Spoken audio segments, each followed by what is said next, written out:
En el siguiente video, el tema que se abarcará será la arquitectura de Walter Gropius y su manifiesto Bauhaus. Nuestra investigación se propone en primer lugar explicar a grandes rasgos qué es la Bauhaus, quién fue Walter Gropius y qué nos intenta decir mediante su manifiesto Bauhaus, para luego proseguir con las proyecciones de la Bauhaus en la celebración de sus 100 años. Walter Gropius nació el 18 de mayo de 1883 en Berlín, Alemania. Gropius provenía de una familia burguesa, por lo que pudo estudiar en varios colegios de prestigio y así asegurarse una educación de calidad. Además, tanto su padre como su abuelo habían sido arquitectos. Fue trasladado por disposición de su padre a Múnich para realizar sus estudios, en donde para el año 1907 comienza a estudiar arquitectura y a su término vuelve a su ciudad natal. Walter Gropius trabajó con importantes figuras de la arquitectura moderna y luego de 3 años desarrolló su actividad como arquitecto y como diseñador industrial para la Deutsche Werkbund. Con lo anterior, fue el primer arquitecto contratado por una gran empresa industrial como responsable artístico. Lo aprendido en esta empresa sirvió para que años después fundara junto a Konrad Weitzman una empresa de edificaciones prefabricadas. Para el año de 1911, la fama de Gropius era notable.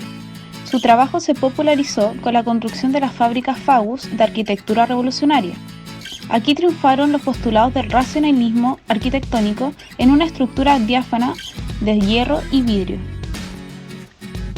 Posteriormente, construyó en Bolonia la exposición de Werkbund, un palacio para oficinas con una técnica, estructura y estética muy revolucionaria y poco convencional.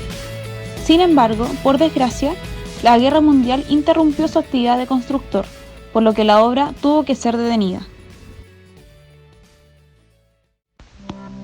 Luego de la posguerra, asumió un cambio de postura. El arquitecto alemán decidió dedicarse a la enseñanza. Así fue que fundó la escuela Bauhaus en Weimar. Gracias a ella aprendieron los mejores artistas de toda Europa los principios artísticos, teóricos y técnicos. La escuela se convirtió en un centro de vida y trabajo en común. La escuela se trasladó a un hermoso edificio en Dessau, construido por Gropius, pero el acento revolucionario de su obra no fue aceptado por el nacionalismo de Hitler, quien ordenó su clausura en el año 1933. Por una situación similar, Gropius se había marchado temporalmente años antes a los Estados Unidos. Ahora bien, esta vez no sería temporal, sino definitivamente porque su vida corría peligro, al ser atacado en varias ocasiones por las tropas nazis. Estuvo en Inglaterra por 3 años, donde construyó numerosos edificios con la colaboración de Max Will Fry. Luego se trasladó a Estados Unidos, donde asumió la cátedra de arquitectura en la Universidad de Harvard. En el año de 1954 recibió el primer Gran Premio de Arquitectura y en 1956 en Londres fue merecedor de la Medalla de Oro de la Arquitectura. De sus innumerables proyectos, el Siemensstadt, un barrio obrero alrededor de su fábrica, fue muy aplaudido. Para el arquitecto había una gran necesidad de integrar todas las artes. Si hablamos de sus proyectos, todos reflejan el más puro estilo de la Bauhaus, ya que están construidos con materiales nuevos que les confieren un aspecto moderno, que causó gran impresión en la época. Gropius se caracterizó por el uso de fachadas lisas y de líneas claras, que carecen de elementos ornamentales que él los consideraba innecesarios. Aunque al hablar de Walter Gropius siempre se haga del lado de la arquitectura, lo cierto es que, entrando en detalles, su nombre también aparecerá vinculado al urbanismo y al diseño. Ambas disciplinas irán de la mano de la arquitectura, convirtiéndose en el centro de su vida y por lo tanto de su profesión. Debemos mencionar que Gropius ha sido uno de los creadores del conocido estilo internacional en la arquitectura. En los últimos años de vida, este importante arquitecto realizó las siguientes obras: complejo de edificios del Gropiusstadt, realizados en Berlín, Alemania, en 1960. Fábrica de vidrio Thomas, en Amberg, Alemania, ejecutada entre 1967 y 1970. Y por último, los archivos de la Bauhaus, Berlín, Alemania, entre los años 1976 y 1979. Las dos últimas obras fueron terminadas luego de su muerte. Walter Gropius falleció el 5 de julio de 1969. a la avanzada edad de 86 años. Como grupo de investigación, buscamos empaparnos y comprender la esencia de la Bauhaus bajo el lente específico del tema asignado, la arquitectura de Walter Gropius y su manifiesto Bauhaus, principal escrito que sustenta a la escuela de diseño que revolucionó el pensamiento creativo y artístico en el mundo. Es así que como eje de nuestro trabajo procedemos a plantear la siguiente inquietud. ¿Por qué la Bauhaus considera a un artesano y a un arquitecto como iguales? La razón del surgimiento de la escuela Bauhaus se explica en gran medida por su contexto político y social. Enmarcado en la República de Weimar de Alemania, post Primera Guerra Mundial, es que surgió la necesidad de reconstruir la sociedad tras el desastre vivido, por lo cual era imprescindible desarrollar herramientas concretas que permitieran revolucionar la vivienda, la convivencia y la vida cotidiana como tal. Es así como el 1 de abril de 1919, el arquitecto alemán Walter Gropius, convencido de que el arte es un potente agente de cambios sociales, funda la Escuela de Arquitectura, Diseño, Artesanía y Arte llamada Bauhaus, Casa de la Construcción en alemán, con el principal propósito de eliminar las diferencias sociales a través del trabajo creativo, separando la funcionalidad de la decoración y repensando al diseño como una disciplina accesible a todos. Cabe destacar que en lo pragmático no existe un estilo Bauhaus, ya que su enfoque es la reivindicación universal y mantener la mente abierta a lo nuevo. Por lo tanto, la heterogeneidad y diversidad constituyen sus pilares fundamentales. Por lo mismo es que la Bauhaus cumple 100 años y aún continúa siendo atingente a estos tiempos.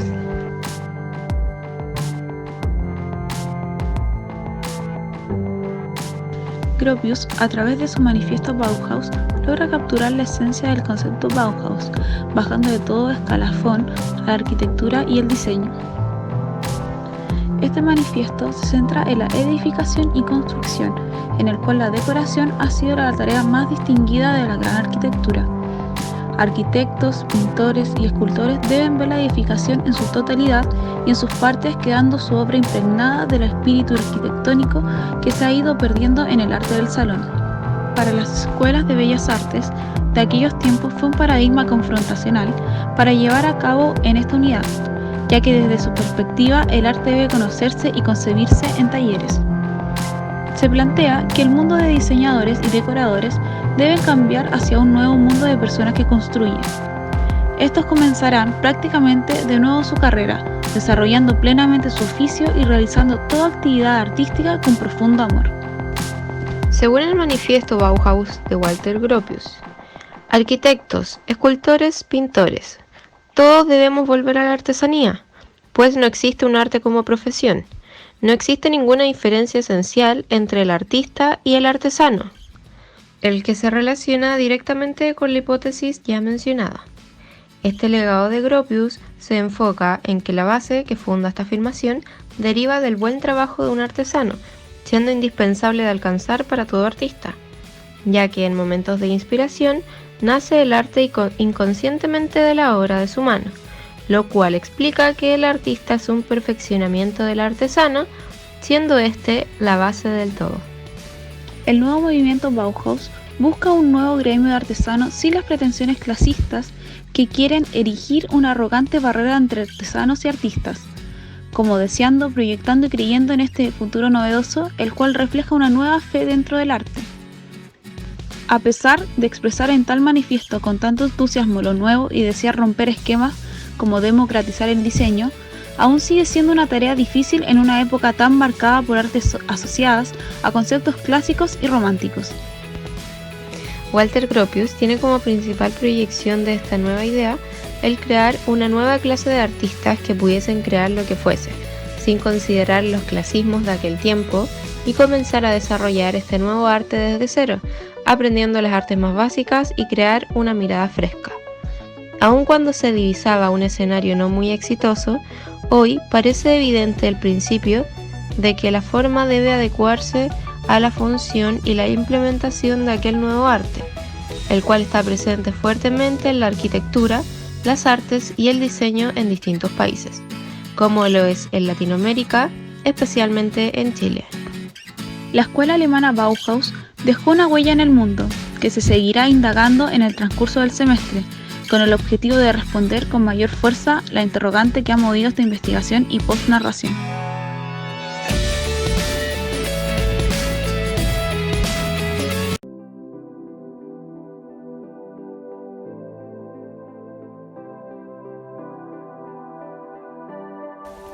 La segunda parte de este video hará la revisión de 3 obras célebres de la Bauhaus. La primera obra es la icónica silla Wassily, diseñada entre los años 1925 y 1926, la cual perdura hasta el día de hoy, debido a su revolucionario diseño y extraordinario uso de materiales. En función de que el centro de atención es el arquitecto Walter Gropius en nuestra presentación, es que se tomará como foco 2 obras arquitectónicas emblemáticas realizadas por él. El primer edificio a analizar será el centro neurálgico de la Bauhaus, la Escuela Bauhaus de Dessau, diseñada por Walter Gropius y financiada por la ciudad de Dessau. Por último, para finalizar, no muy lejos de la Escuela Bauhaus se encuentran las Casas de los Maestros, una pequeña ciudad creada por Gropius para albergar a los profesores de la escuela, donde se encuentran emblemáticos personajes como Wassily Kandinsky y Paul Klee.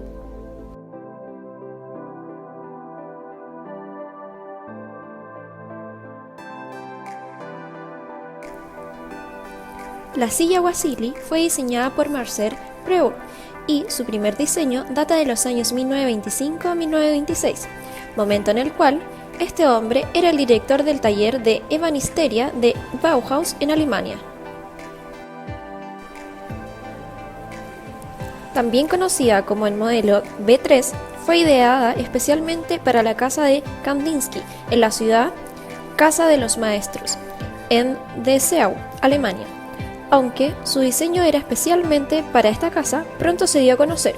Tal es así que actualmente la silla Wassily es uno de los elementos de mobiliario de oficinas más conocidos por los interioristas y diseñadores. Marcel creó este diseño inspirado por una bicicleta, cuya estructura era de acero. Por aquel entonces, trabajar con acero era complicado y llevar estos trabajos al ámbito inmobiliario era impensado. Existía una empresa, la empresa Mannesmann, que había diseñado la manera de producir tubos de acero sin que estos tuvieran costuras. Por lo tanto, al doblarlos no se rompieron. Fue este know-how sobre el acero el que Marcel decidió utilizar para crear el primer prototipo de lo que hoy conocemos como silla Wassily. La otra gran innovación que hizo que esta silla fuera catalogada como revolucionaria para su época fue su forma de producción. Por aquel entonces, hacía poco tiempo se había descubierto cómo poder moldear el acero a gusto propio, para posteriormente trabajarlo y acoplarlo a diversos diseños. Pues bien, esa forma de trabajar aplicada a inmobiliario no se había visto todavía, pero eso cuando se dio a conocer la silla y vieron que sus patas eran de acero haciendo una forma geométrica, se consideró una revolución para la época.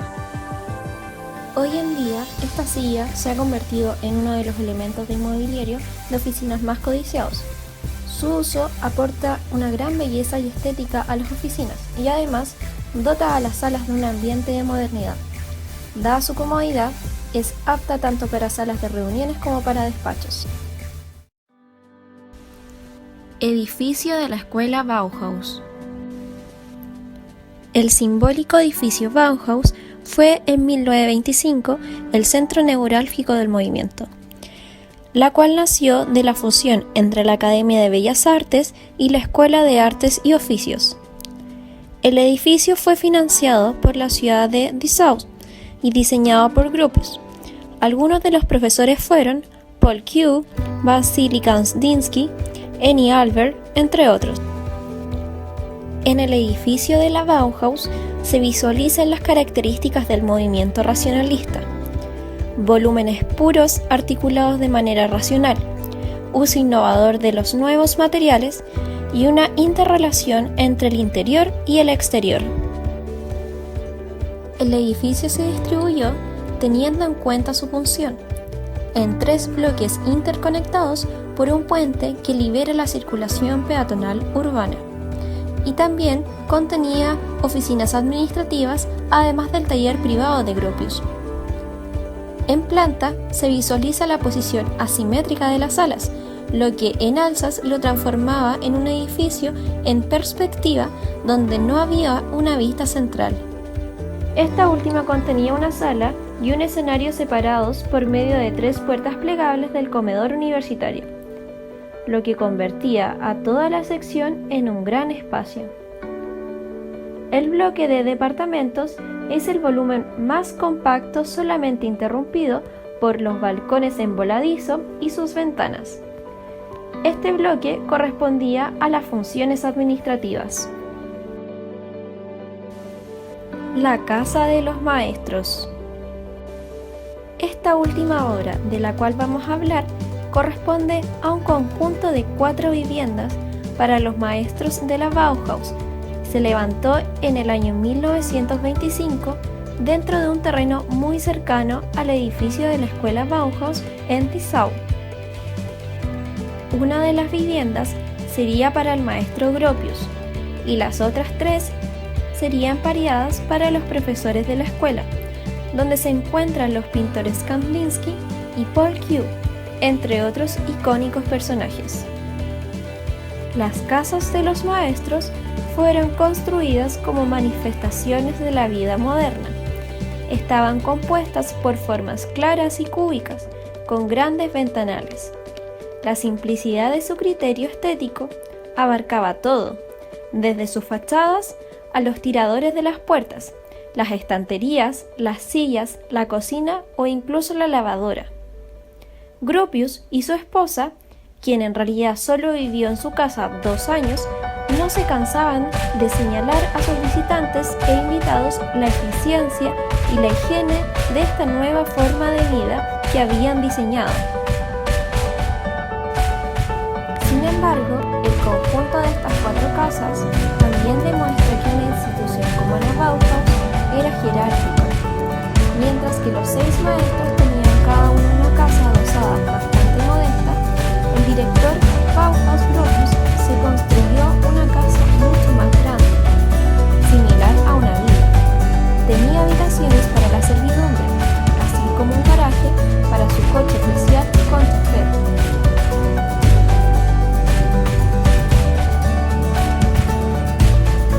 El 7 de marzo de 1945, la mayor parte de la ciudad de Dessau fue destruida por un ataque aéreo.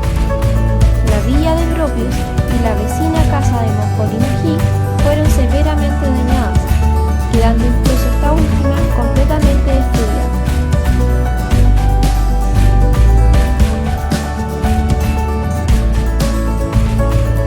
Su renovación y reutilización como espacios expositivos solo comenzó a partir de 1992. Recién en el año 2004 fue que el conjunto total de casas fueron restauradas y reinterpretadas por el arquitecto Bruno Fioretti. Este arquitecto sigue la composición global de Gropius respecto a los volúmenes cúbicos con bastante exactitud, pero ha reducido el diseño minimalista aún más al optar por cubrir la fachada exterior con un hormigón de color gris claro, de modo que todas las ventanas se han convertido en una superficie más de la fachada. Estas ventanas son casi opacas, de modo que la fachada exterior parece indeterminada y confusa. La reinterpretación de Bruno Fioretti de las casas de los maestros ha creado edificios que parecen el modelo de un boceto. Como visitante no puedes asegurar si el edificio está terminado. En vez de recrear estos edificios en un estado histórico específico, todavía parecen estar cambiando en una oscilación permanente.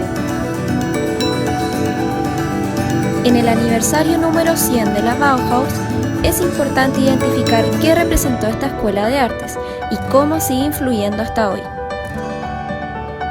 Esperamos te haya gustado nuestro video y que conocieras un poco más de la historia del arte.